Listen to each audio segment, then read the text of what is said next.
Hey everybody out there in YouTube land, welcome back to my channel. I thought today I want to discuss the ancient Egyptian stone sawing techniques that they possibly had, because there's plenty of evidence with tool marks and whatnot that they were somehow using some sort of stone saw back in the day, but nothing has been found in the archaeological record that would relate to this.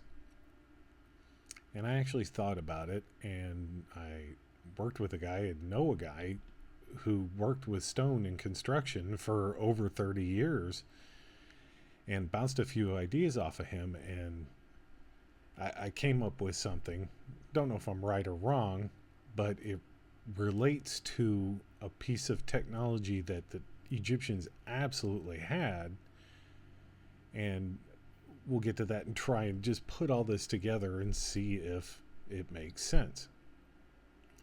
So, first, the evidence of how they were excavating granite is in the Aswan quarries in Upper Egypt, with the unfinished obelisk, which was probably going to be the largest obelisk one piece in history, and they had to abandon it because it cracked and you can't really do it. But evidence of how they were excavating the granite could kind of key us in and lead us into how they were able to do this. And we'll look at some modern stone saws and see how they work, and then just kind of go back and see what they could have done with the technology that was available to them. So in the unfinished obelisk in Upper Egypt, they found lying all over these diorite balls.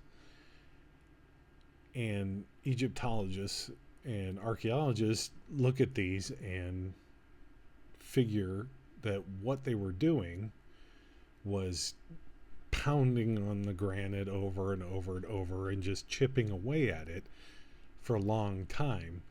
And it was grueling work, and it really is bone jarring. It's not a job you'd really want to do for any amount of money in their mind. And these are a bunch of academics who probably don't ever do any kind of that physical manual labor, day in, day out work that people in the trades do. I guess everybody got together and thought, okay, that's what they were doing. And then they show the unfinished obelisk, and it shows these scoop marks going all the way down. And, people, alternative history people, ancient aliens guys, lost civilization guys, lost technology guys, and regular schmoes like me look at that and go, that really, really doesn't make any sense. That doesn't look like that's what they were doing. And it seems like it's a really stupid way to do it. So your alternative history guys will say there's some sort of lost technology because of these scoop marks. They clearly weren't hammering it, and I agree, they clearly weren't hammering it. I don't think it's really lost technology, because we still do this today. It's just how we do it is completely different.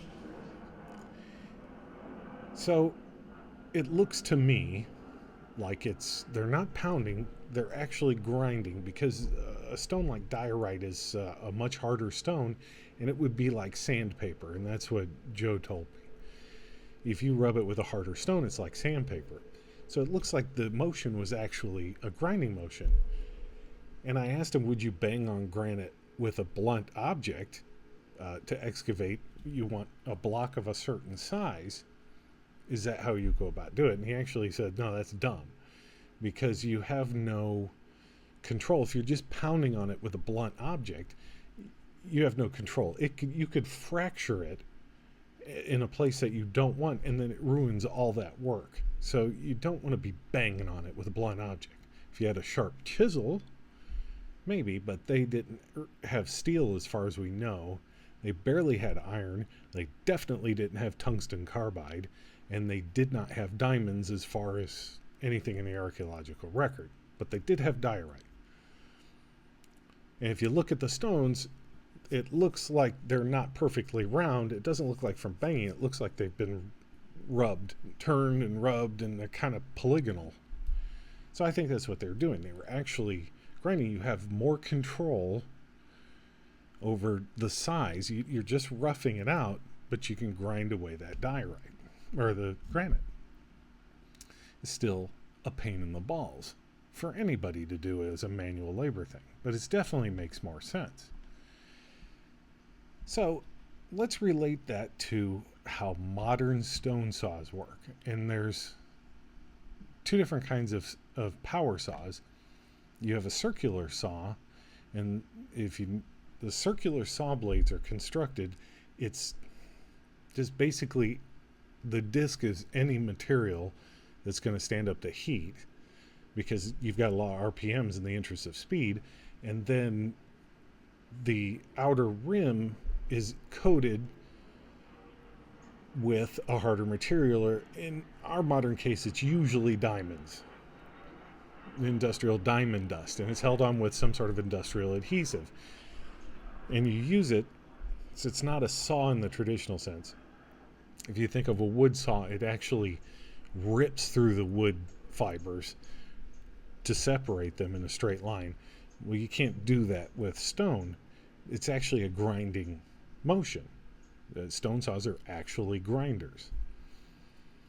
And then if you look at a hole saw, because they have these tube drills, it's more or less the same thing. It's some sort of cheap metal that can stand up to it, and then it's basically dipped in some sort of industrial adhesive and then into the grinding media, which in our case is usually diamond dust. There's also another way that you can make straight cuts in granite, and they use this at quarries, and that's a wire saw.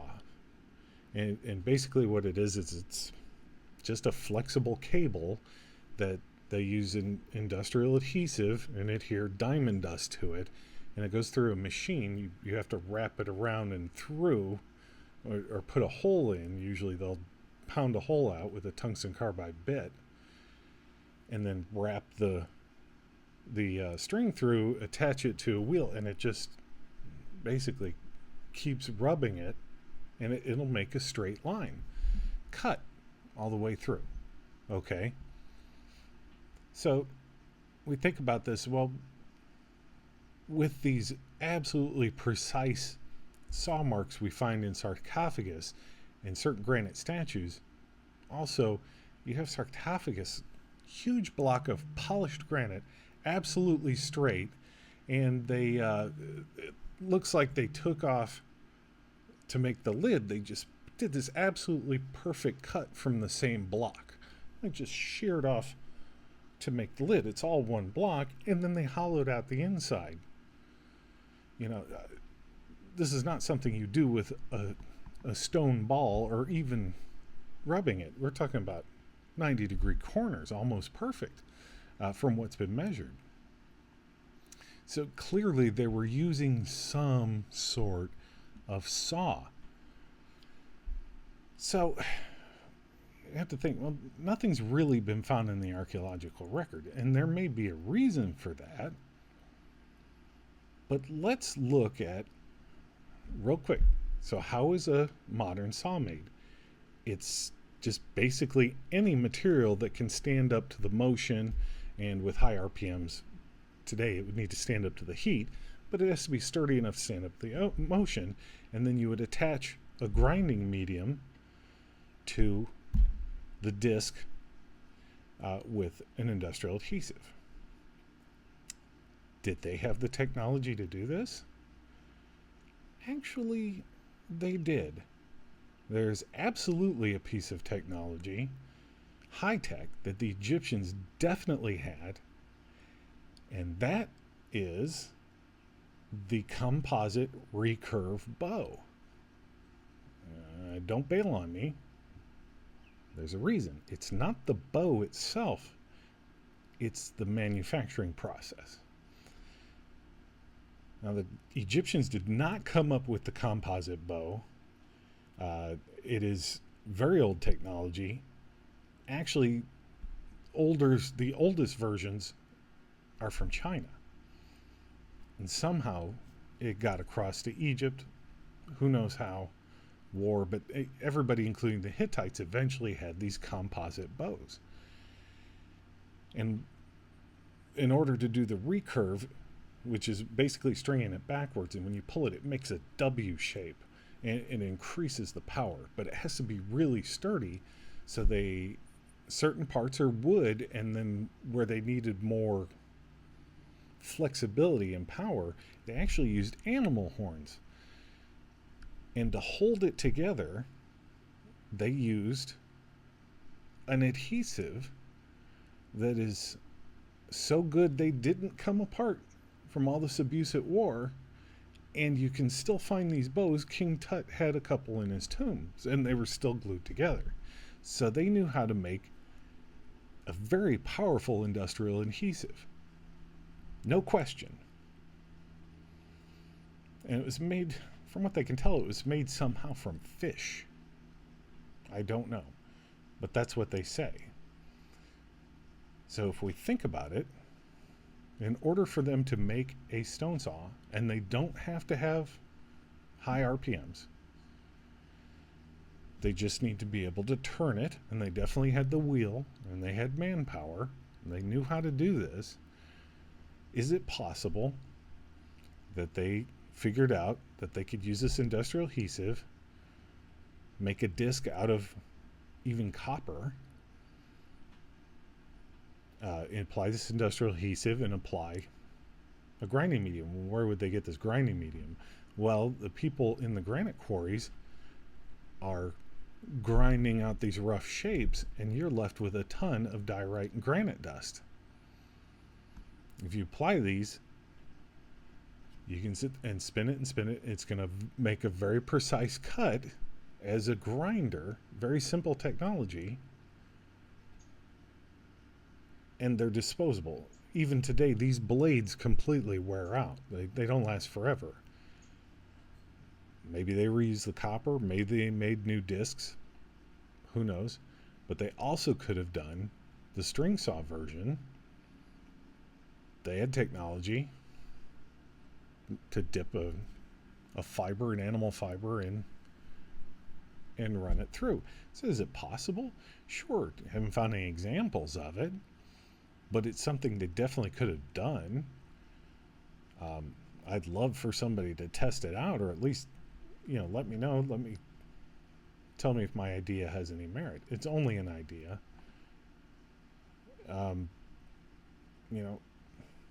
Let me know. Also, with this tube saws, which they've done, they basically took a copper tube and spun it around, and they used sand. But what if they use the industrial resin with a harder material like the granite dust or the diorite dust? It would be very, very efficient. I mean, these guys didn't have speed tools, but they definitely had some sort of sawing technique in order to be able to saw granite. Just throwing it out there. If you watch this and, give me an opinion either way. I don't mind hate. Leave it in the comments. If you like it, subscribe. I like to just throw these out anywhere. Try to find people to talk to about this, because there's nobody in my life that likes to talk about it. And, hey, everybody have a fantastic day. Thanks for stopping by. Bye.